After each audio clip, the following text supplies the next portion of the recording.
i amb un martell. Així es van trobar a la paret d'un dels vestidors els propietaris d'aquest establiment en obrir de bon matí. El mur no va suportar la pressió de l'aigua d'una canonada que va rebentar el 25 de setembre i en poques hores va inundar el local d'aquest centre de salut i bellesa. Es va inundar tot el vestuari fins a 1,80 m i la porta va rebentar de la pressió i ens va inundar per complet tot l'establiment.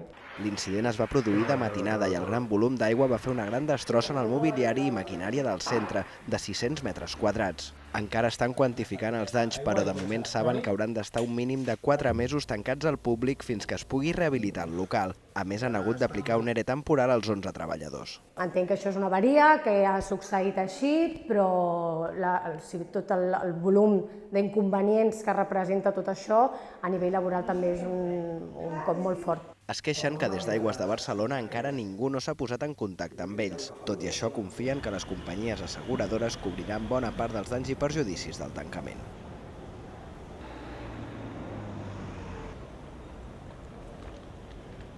No tienen que pagar el secador.